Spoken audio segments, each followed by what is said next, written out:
9. We're out on the second hole with the joint leaders Hale Irwin and Fuzzy Zeller about to play their second shots. Hale Irwin from the fairway and Fuzzy from under the shady oaks there on the right. Hale Irwin dropped a stroke at the first hole, all caused really by a poor opening tee shot. Here he is now with his second shot over the bunker at the second. The hole's cut very close to the bunker, and coming downwind is going to be very, very hard to get it close to the hole. Although this is a beautiful shot. Look at that. Oh, no more than 6-7 feet from the hole. That's a majestic stroke there from Irwin. Just the sort of counter punch you want after a shaky 5 at the first hole. Jack Nicklaus at the 4th. He was short in 2. I don't know how his balls got to here, because he was just short of that bunker, unless it pitched and hit the flag and ricocheted away. Ed Snead's been there. What happened to his 3rd there, Ed? Shot away from the hole. He had a downhill lie in the fairway, and I guess he figured that he could not loft the ball in the air, carry the bunker, and stop the ball on the green. So he actually played to the left of the bunker and just ran the ball into the middle of the green. So just almost settled for a bogey 5 there and then.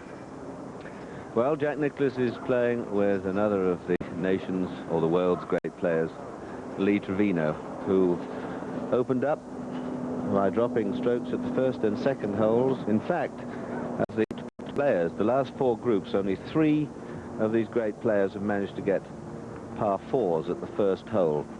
And so Trevino started at 2 over par, now 4 over here on the 4th hole. Maurice Sapelski, in fact, started 7-4-4. That's another stroke dropped to the par 3 third hole.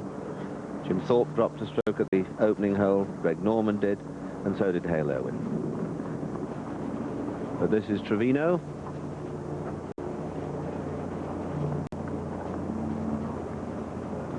Nice roll. Oh, ran out of steam. Back to Mr. Zeller on the second hole.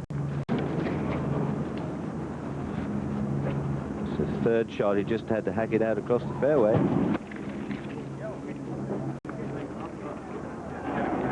He played a shot, Peter, from under the tree, trying to shoot it up by the green into this bunker, and it hit the tree and carried him across the fairway into the rough, where he really had no pitch either.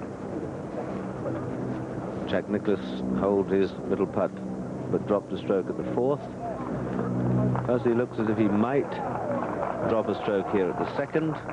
At the moment, he and Hale Irwin are tied at 4 under. Greg Norman, the next player on the list there, at 2 under.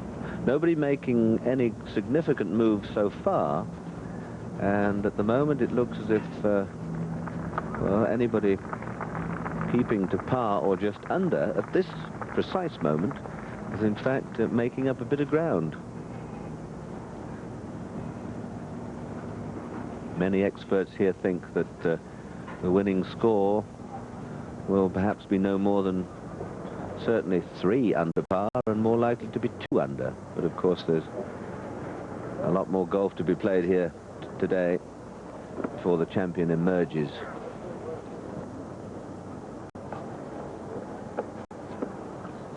Hal Sutton, for example, has 3 holes to play and is 4 under the card for the day, 4 over for the championship, but 3 fours for 66 shows you it can be done. As we look down Goodyear blimp over these green acres and real estate beyond,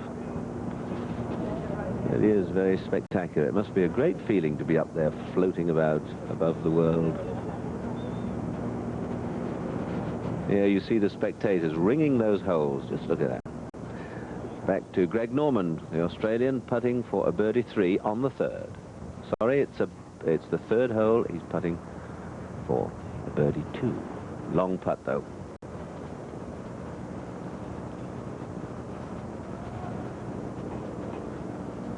Fuzzy on the left for a par.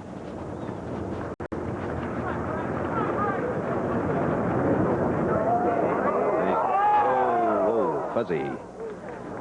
Both the shade short. Fuzzy drops a stroke.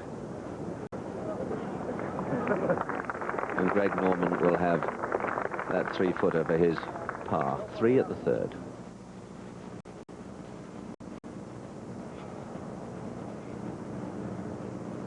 One of the most powerful strikers of the ball, Greg Norman, hits the ball very high. And if ever a man had a game suited to American conditions, it's this man. He's won events all over the world, Far East Circuit, up in Japan, Europe, South America. And this little testy putt to remain at 2 under. Well, that was full of confidence, and Norman, one of the few players not to lean on his putter when he picks the ball out of the hole, which no doubt will please the USGA. Hale Irwin on the second for a birdie. Just touched it, over borrowed. Well, he'll certainly feel a good chance missed there, although that putt down the hill, well, Dave Marr knows more about these greens than perhaps anybody. But he'll still be a little disappointed at not frightening the hole a little bit more than he did.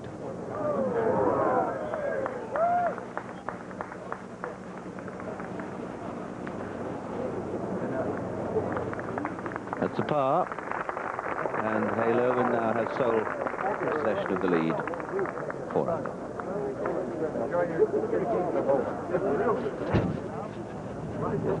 ABC's Wide World of Sports next Saturday, the WBC World Lightweight Championship.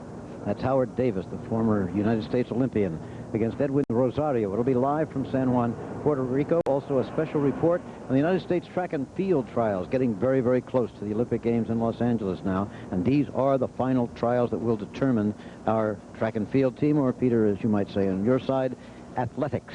That's what it's called.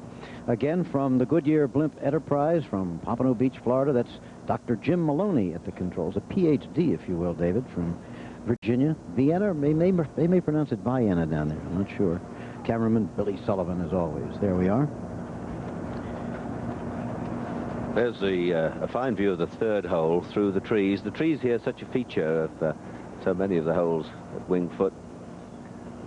And Hale Irwin now the leader by 1, 216 yards.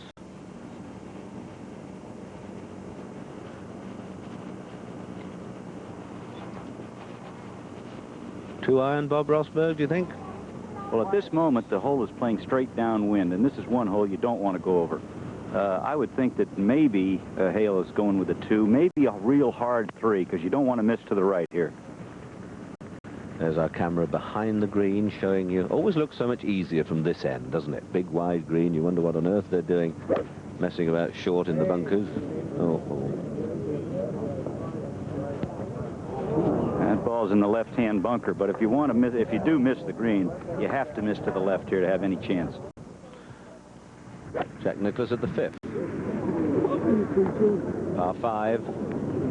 Peter, he's hit that ball to the right, and he's wide of the bunkers to the right and into the gallery a little bit. Fuzzy Zeller at the 3rd.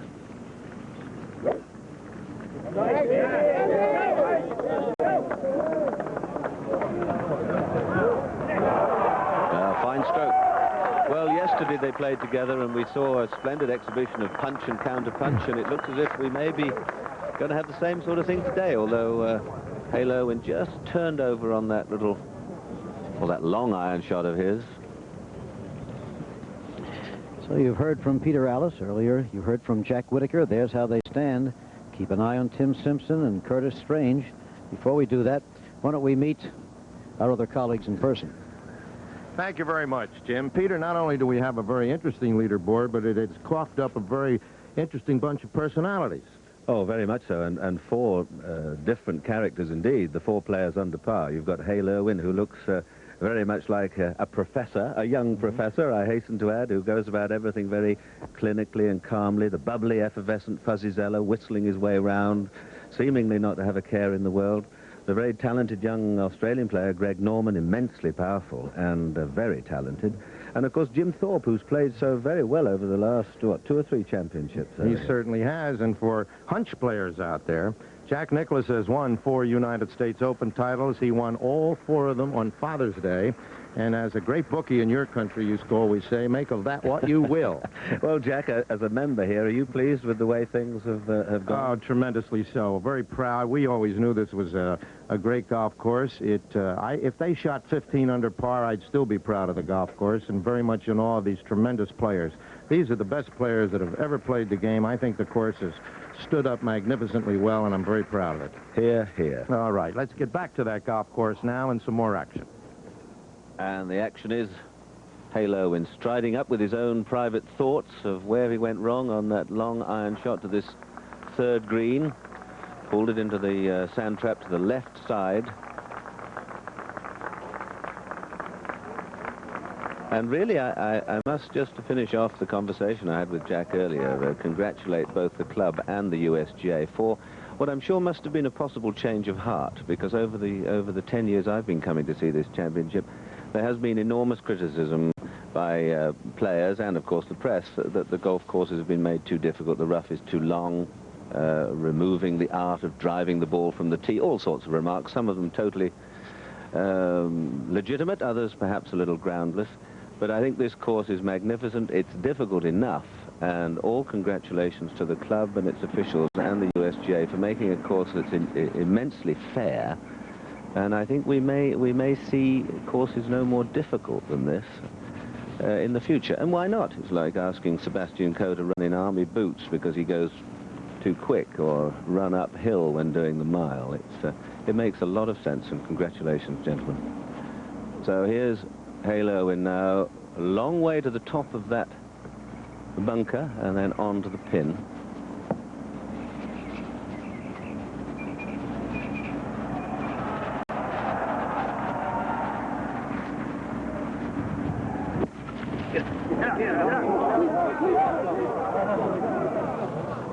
Well, I must confess, it looked as if he just underhit that a little bit. He stabbed at it.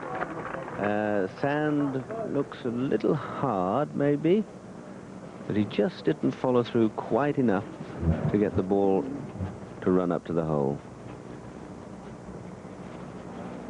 So a little bit of a shaky start for most of the players. In fact, the best start has been made by young Mr. Tim Simpson, who opened up with 3 pars. Here's Jack Nicklaus, 3rd, playing the 5th hole.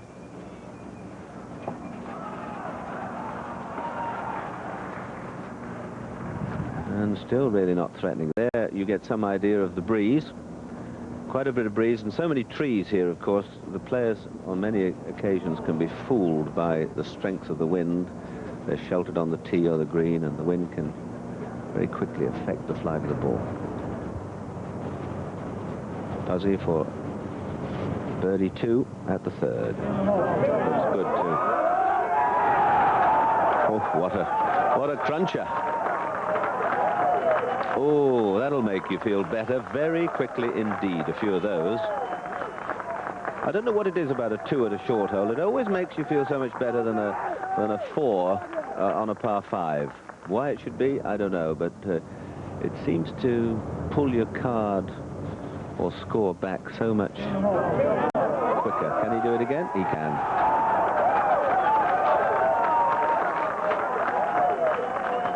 So Fuzzy opens up par, bogey, birdie. Here's Greg Norman on the 4th. Second shot. Peter, this pin is cut very, very difficult today. Front right. It's playing slightly downwind from it's blowing from the player's left. It's going to hit probably a 5-iron and hit a high cut. Beautiful looking golf shot there. Well, that really is most impressive. That's no more than 14 feet away from the hole. And is he swinging nicely, John Schroeder? And what about Jim Thorpe? Well, starting with Jim. Jim is not playing very well today. He's played 2 magnificent bunker shots on 1 and 3 and saved par 1 of the 2 times, whereas Greg has hit the ball beautifully, and they both each missed very short cuts on 1. So the golf course so far has the best of it. This ball's going to the right, and it better get up or he's going to be in the bunker. which it looks like it is. Yes, in the bunker about flag high. Not left with such a difficult shot for men of this caliber. Halo in at the third. This was for a par.